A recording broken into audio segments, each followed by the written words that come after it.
What's up, my good people? This is your girl, Miss Good News with WLJZ 107.1 FM. We are here with a special guest in the building. I'm going to say his name and then he going to say it again so y'all already know. You know what I'm saying? His name is Nappy Chef. He's a chef. Go ahead, introduce yourself. Man, you already know what time it is. Your boy, Nappy Chef.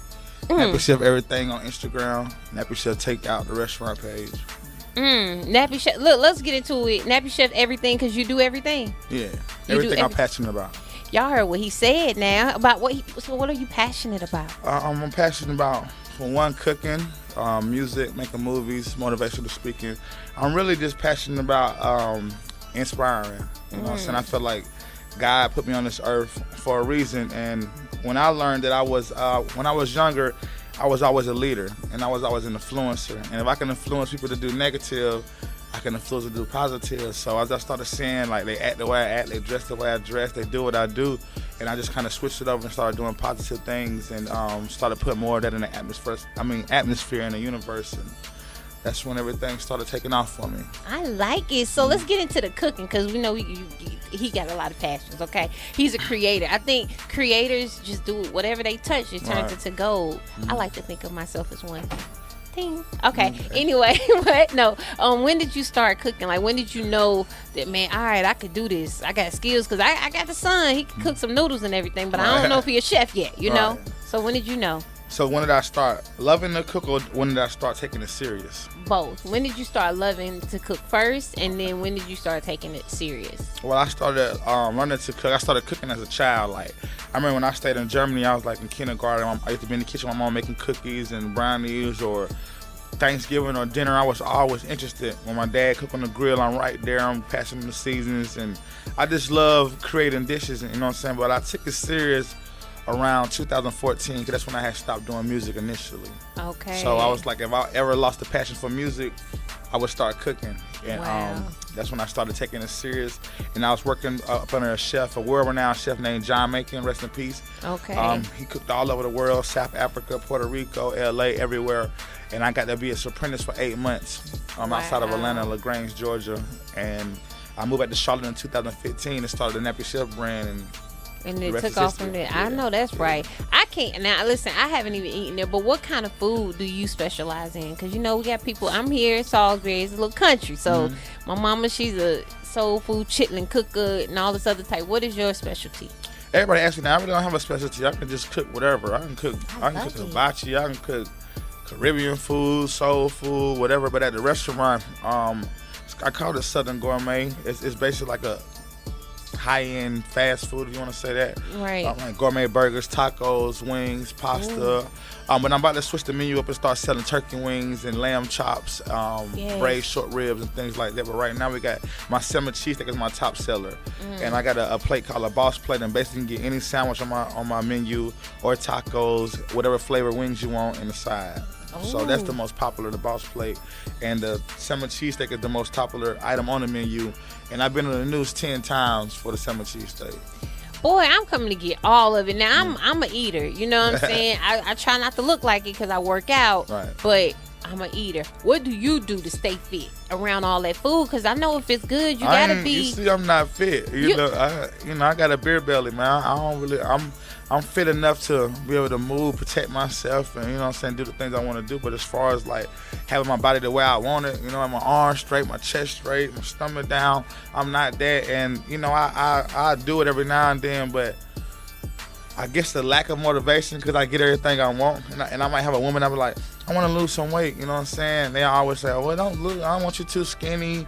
Or they never motivate me to lose, you know what I'm saying? So I do it. So it's not really something that I'm like, I gotta do it, you know what I'm saying? I just don't want to get like real big and sloppy, you feel me? Yeah. Well, you look very nice. Nice and put together. Thank you.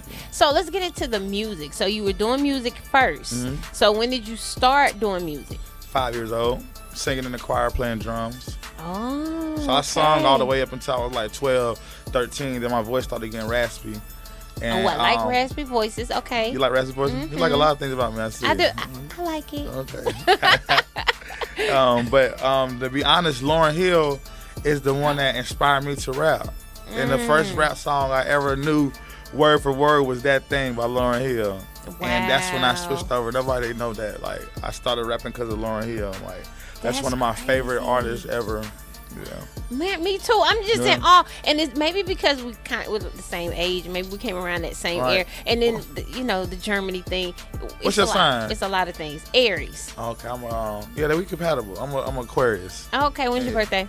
February 16th. Okay, Okay. So listen, so the music. So you started everything young, it seems like. So it was already just innately a part of you. Came out doing this type of stuff. And so when did you make it a career? Like, okay, I really want to do this and push this music as a career. When I was like 18, 19.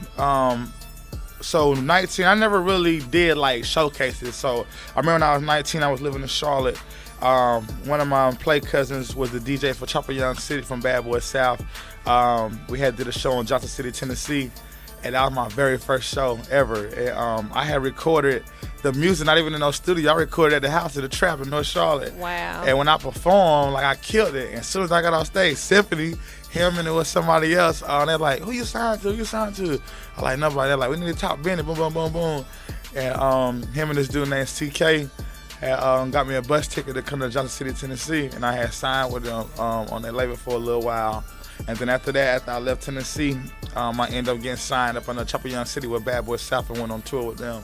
Wow. So I was 19 years old. And imagine coming from Georgia and in the hood and then watching all these people on TV, and then less than a year or so later, you're on tour with everybody you've seen on TV. Wow. Like, fast. You know what I'm saying? Like, it just happens so fast, so instantly. So what do you think? And shout out Symphony. Shout out to Symphony Media. He be the director here. Okay, the director of multimedia here at Livingstone College. And what do you think? I kind of lost the train of thought right there. But no. So what do you think is the keep you grounded when things happen so fast? Because there are people where it does happen really fast. Like people, no success overnight. I do understand that part where this stuff is probably in you, so it's been building all your life. But it is a such thing as like 1 year you hear and then you like, what in the world? So how did you stay grounded? Because like you said, you can come from a place where you may not have as much, and now you have everything. Right. So how do you stay grounded? Like I told you off air, I was always like popular my whole life. You know what I'm saying? Like, my mama knew, she said she knew I was special when I was a kid. Like, when we used to, at school, first grade, all the kids would draw like stick people, but I draw like the full figure person. You know what I'm saying? I'm winning the spelling bees. My teachers say, well, he ahead of the class. I'm coming home with big things of popcorn. I could play basketball. Everything I did, it was just like I was very competitive, and I couldn't stand for nobody to say I couldn't do something. So when you say I can't do it, I'm gonna do it just to show you. And I always wanted to be around people that was better than me, fight better than me, run faster than me, everything, so it can make me better.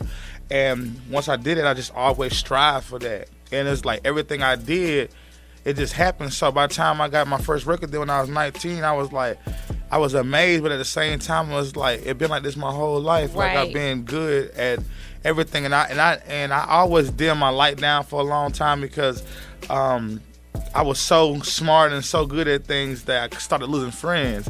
And it was like, I didn't want to lose my friends. So if I knew I was better than my friends, sometimes I kind of like, I'm going to let you win this time. Yeah, you know what I'm saying? And I did that for a long time, but I see my friends that do the same thing for me. Like, they didn't dim they light down for me. They love when they beat me in something. They going to rub it in my face. So as I started getting older in my young adult life, I like, you know what? I'm gonna let my light shine. You know what I'm saying? I'm not finna keep dimming myself or dumbing myself down and make no friends, because my mama told me everybody ain't your friend and friends really ain't your friend. And once I started seeing that, like, he apologized and then I accept his apology, then he do it again, then he do it again and do it again. I was like, once a person do something one time and you forgive them, 9 times out of 10 they might do it twice.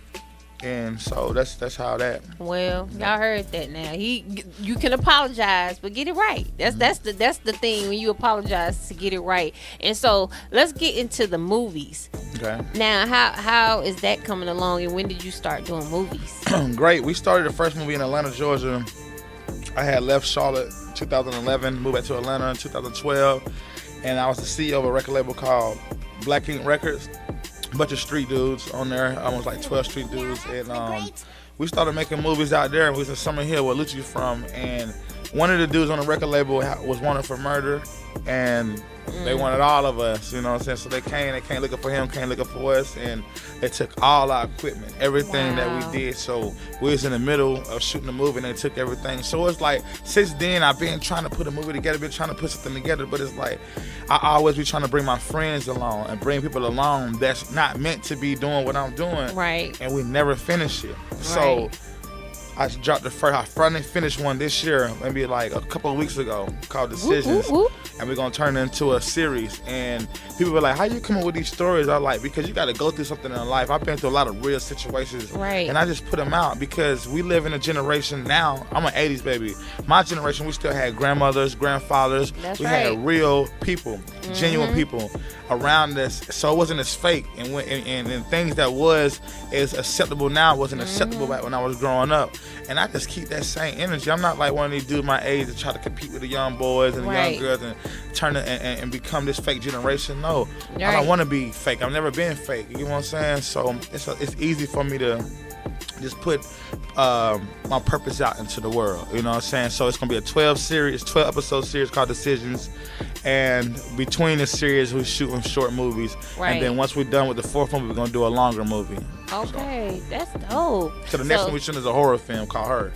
Y'all don't know, y'all. I was trying to pitch, you know what I'm saying? Like, Nappy Chef, let your girl miss good news, you know. I don't know, but we'll see. We'll see how they go. But no, that's really awesome. So, like, how's your support system now? Like, I know you're saying, because I can relate. I definitely can relate just to being great. You know what I'm saying? If you born great and being the 80s, baby, it is a difference. Lord knows, like, having that support system, family, and just people that are authentic, like they real. They gonna tell you how it is. They not yes man and all that. They gonna tell you what it is. You grow up a little different. So how's your support system now? As far as like family, people around you? It sucks with the family. Like I don't even talk to a lot of my family. Most of my family, even my immediate family, man, they, you know, that's why I go so hard. You know what I'm saying? I didn't have the mother like you said you are for your son. Like, my mama knew I was good at everything. I remember a football coach when I was in 6th grade, came to the house begging my parents let me play football. Just because I got a D or a bad grade, they took me off the football team. You know what I'm saying? When I had basketball games, I had to find friends, parents to drop me off. Like, I never got supported with anything that I did, and I always been great, and that's why I go so hard. I throw it at my mama's face, and now she believed, but now it's too late. You knew you had a great son my whole life. I could have been successful a whole lot faster if you pushed me, or my dad pushed me, but y'all wanted me to go to the military or go to college. These same things that y'all learned back in the day, you know what I'm saying, that y'all learned from the slave mentality. Why I can't be a millionaire? Why I can't be an entrepreneur? Why I can't do what Oprah do? Why I can't do what Bill Gates do? Why I can't do what Michael Jordan do? Why do I have to be a regular person and work a regular job and be in the military and things like that? I didn't agree with that. So I left home when I was 16 years old, and things was a lot harder for me. I went homeless a lot of time, went to jail a lot of times, but I'm glad I went through that because I got to learn and I got taught, and I met some of my best friends and the realest people in the world in the streets when I didn't have nowhere to go. They mama let me sleep on their couch. That friend let me sleep in his car, or let me sleep, or gave me, you know, somewhere to stay, or, you know, my parents and my family didn't do that. But as far as the support system, as far as my brand, it's amazing. Like, that's awesome. I get so much support in Charlotte. I get support from LA. People drive from all over the country just to come eat at my small restaurant on the east side of Charlotte. You know what I'm saying? It'd be amazing. I cook for over 100 celebrities. I done cooked to LA, I done cooked to New York. So the support system from strangers is amazing. For my family, I got 2 words for them, you know, so, and that's how I really feel for real. Yeah. But I love it. I love the growth. I love the fact that you took something that was hard, because that's hard to, especially if you say, I couldn't imagine 16 being out there, or even my son being out there. So, you know, taking something so hard and then making it positive, and not just one thing, but multiple things, like everything. So what else are you passionate about, or do you have any more passions that you haven't explored yet? Well, I'm an author. I got a published book called F School Be a Boss. It's on Amazon right now.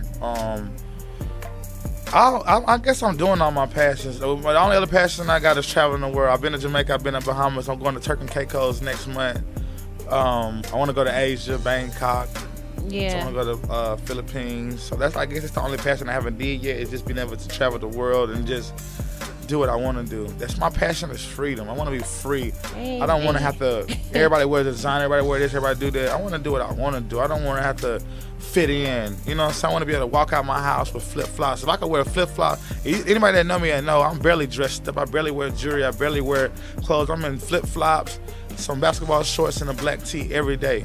That's how I want to. That's how I want to live. I just want to live free and do what I want to do, because life is short. Like the people that dress like that, you see, like the millionaires, the billionaires. Those people. That's exactly how they dress. Like they don't worry about all the other stuff. You don't gotta prove it. It be the broke people that gotta wear designer and wear all this to make it seem like they got it. If you got it, you ain't gotta front. You ain't gotta. So when I go to the club. And shout out to people like Mike, man. You know what I'm saying? When they see me in the club, anywhere I go, Nappy Chef in the building all night. Nappy Chef in the building, and the dudes with the big Cubans and the Gucci on.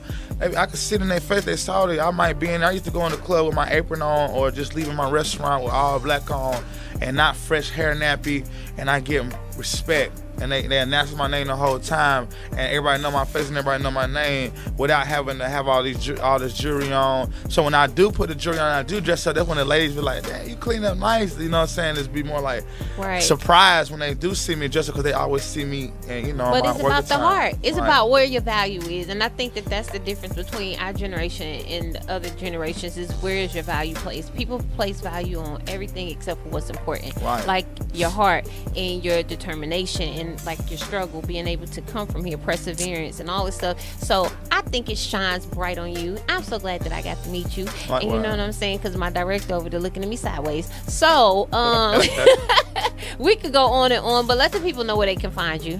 On Instagram, the main page is Nappy Chef Everything. The restaurant page is Nappy Chef Takeout. The website is nappychef.com. And you could just Google Nappy Chef and Google everywhere. And I'm going to do a TikTok because I'm going to eat, okay? He's right in Charlotte. Stop playing with him. He's not one of them, okay? He's his own man. So, y'all, this is your girl, Miss Good News. Shout out to Synphany of Synphany Media and Nappy Chef. We out.